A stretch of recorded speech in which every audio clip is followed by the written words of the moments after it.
Good day to all. Once again, this is your host, Daniel Pilarta, and we will be continuing our study on the subject of sin under hamartiology, which is the doctrine of sin. And this time, we will continue on dealing with the subject of the actual sins. And this is our part 16 as we progress with our study. And right now, under the actual sins, we have this, what the theologians would call the sin of omission. Second is the sin of commission.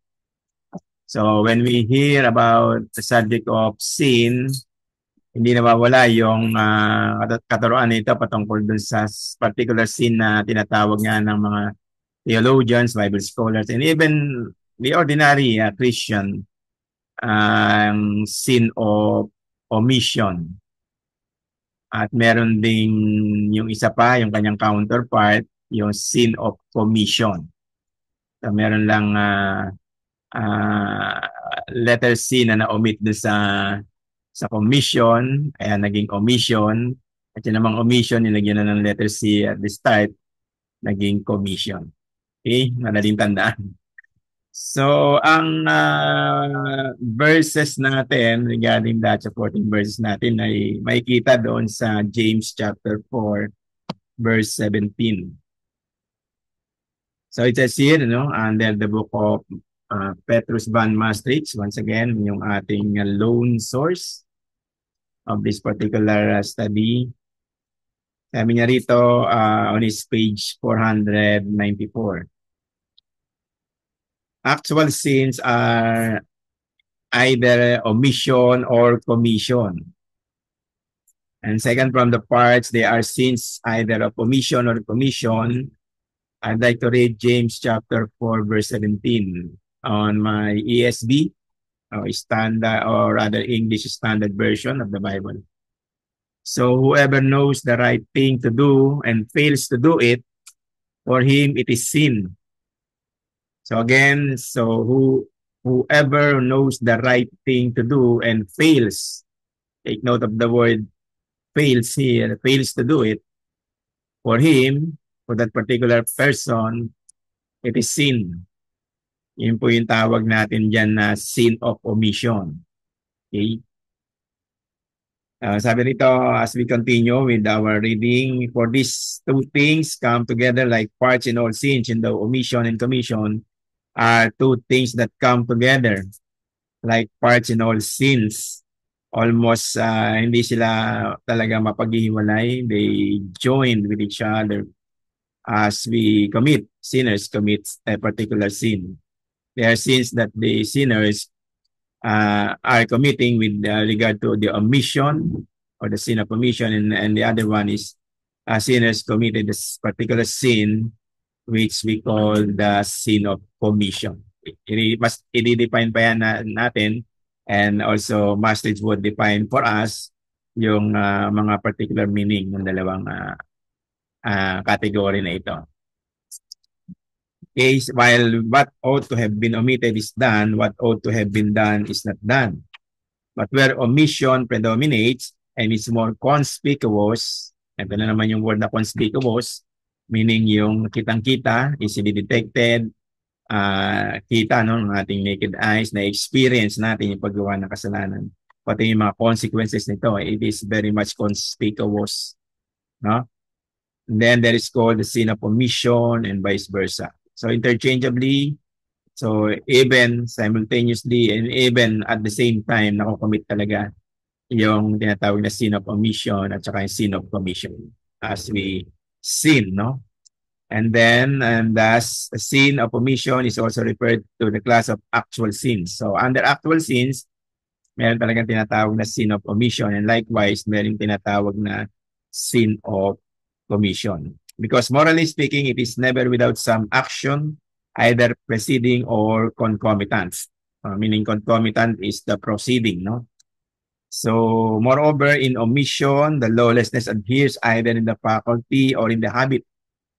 Okay? So, which does not act when it ought to have acted. Ito yung pinaka-meaning, no? Meaning ng sin of omission, may mga bagay na dapat tayong ginagawa, which is right to do. And in fact, no, yung mga bagay na dapat na ginawa natin, for example, sa Lord, o kaya sa ating mga kapwa-tao, to our neighbors, but hindi natin ito ginawa, so we are committing the sin of omission. Okay. So in omission, there is some detraction, as it were, from the law of God, as we disobey, no? Rather, the written law of God, the word of God, we are committing actually the sin of omission, and likewise the sin of commission. So in commission, right here, the sin of commission, in commission, there is an addition to it. In both, there is a deviation. May mga corruption talaga as we commit a particular sin, whether a sin of omission or a sin of commission. So sabi rito, as we deal with this subject on these two particular categories on the actual sin, some theologians would state that there are two basic ways we sin. So, inulit lang dito, no? Yung either by omission or commission. So, dinefine natin dito yung specific, no, definition ng dalawang uri ng pagkakasala. Yun daw is sins of omission are those in which we know we should have done something good, no? But refuse. Kapag ni-refuse natin, ano ba meaning ng refusal? Kapag ni-reject natin, kapag tinanggihan natin gumawa ng isang bagay na dapat natin ginagawa. Like for example, bibigay tayo ng isang illustration. God wanted us to serve Him with all our hearts, soul, mind, as we love Him. Of course, kasama na yung paglilingkod sa Kanya. But a certain person being called by God to serve Him ay nineglect niya ito at hindi niya ito pinansin, minalang bahala niya ito at siya nagkasala ng sin o commission. James 14, or rather James chapter 4 verse 17 yung ating binasa kanina, yung particular verse on that matter. Now yung the other one, yung sin of commission, is a sin. Actually, we take action to commit. Easy lang to, no? Very basic, no? Yung learning na ito, kapag daw yung isang kasalanan ay ginawa mo, sinadya mo, of course, kahit naman pala hindi sinasadya at basta na-commit mo in particular sin. Like you lie, for example, you cheat, may mga particularities tayo, no? These are what we call the sin of commission. We have committed a particular sin. Okay. A sin of commission, again, is a sin we take action to commit. Whether in thought, maging pala sa isip, magkakasala pa rin tayo. We are actually sinning the sin of commission. Whether in thought, in word, lalo na pag lumabas na sa ating bibig, of course, nanggaling ito sa puso. Sabi ng Bible, di ba? Out of the abundance of the heart, the mouth speaks. And then, or indeed na nga, yung actual sinning is the act of doing a particular sin. We sin, this is what we call the sin of commission. Okay? So a sin of commission can be intentional or unintentional. Sabi dito sa ating illustration dito. Okay, so yan po yung dalawang aspeto ng actual sins. Dagdagan po natin, no, meron pa pong sinatawag dito si Maastricht na ang actual sins may either against God, a sin against God. Okay, alam na natin to. I think na-aral na natin to, no, from our previous lessons. Meron talagang mga actual sins na nagagawa tayo which are against our holy God. We have offended our holy God. We have rebelled against our God. Okay? So either against God we sin, or we sin against our neighbor. Naaral na rin natin to. Alam naman natin, no? It is either against God that we committed a particular sin, and it's either to our neighbor or against our neighbor that we committed a particular sin. Pero idadagdag po natin dito, dinagdag ni Maastricht, that we are also committing a sin, the actual sin, against ourselves. So nagkakasala din pala tayo sa ating mismong sarili. No? Sa ating pagkatao, we commit a particular sin, a sin which the theologians would call the sin against our own self, ourselves. Okay? So, ano na ito? Sabi rito, The sin against God ay makikita natin doon sa Psalm 51 verse 4. So, nilagay ko rito sa ating screen. Sabi ron sa Psalm 51 verse 4, against you, you only have I sinned and done what is evil in your sight, so that you may be justified in your words and blameless in your judgment. Okay, it is yung pinaka-famous confession ni King David, the King of Israel, during that time, the Old Testament, mighty man of God, na ginamit talaga ng Lord, no? One of His chosen people, itong si Haring David. Pero nung siya nagkasala, as the Bible would tell us, at nag-confess siya, he repented from his particular sins, at sinabi niya rito sa Psalm 51 verse 4, against you, you only have I sinned and done what is evil in your sight. Mabigat, no? Yung confession ni David dito, ni King David. Talagang sa iyo lang, O Diyos, at sa iyo lang. Bukod tanging sa iyo lang. Yung ating Tagalog translation nito, no? Ako'y nagkasala at nagawa ko ang mga bagay na kasuklam-suklam sa iyong harapan. Yung abomination, yung evil things talaga. Alam naman natin, no? Yung sin na nakomit ni David. So that you may be justified in your words. Yun yung vindication, no, ng God, no?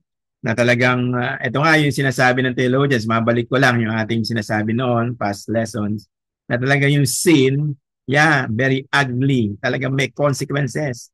And even merong talagang death penalty diyan, no? Whether physical nga, no, meron very spiritual, meron yung pinaka-worst yung eternal death, no? Talagang total separation na talaga, no? At dito, sinasabi rito ni David talagang you are being justified in your words. Yung sin, no, yung negative aspect niya, nagiging positive yan pag ito'y nirelate dun sa glory of God. Pinakikita lang na talaga yung word of God, yung God Himself, the triune God, God the Father, God the Son, Jesus Christ our Lord, and God the Holy Spirit is being glorified because of the sin and the fall of man. So mahirap minsan intindihin yan, pero yun yung katotohanan.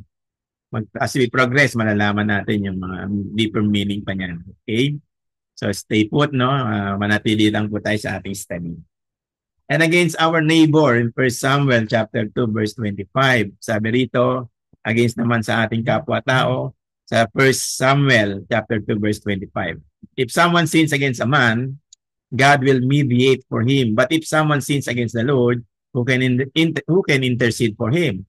But they would not listen to the voice of their father, for it was the will of the Lord to put them to death. Yung may binabanggit na rito yung penalty, no? Talaga ng sin is death.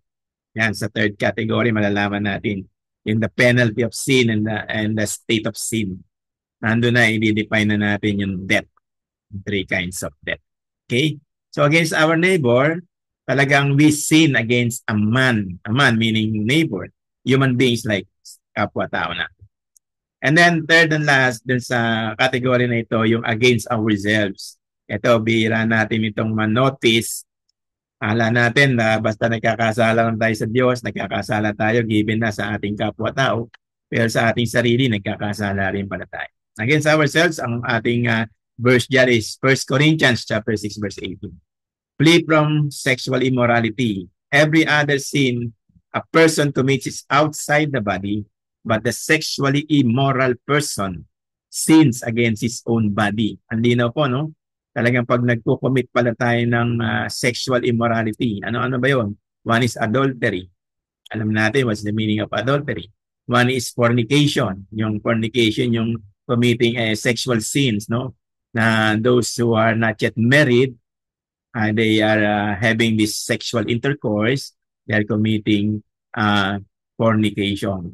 They sin against their own bodies. Lalo na nga yung mas greater and grievous sin na adultery, no?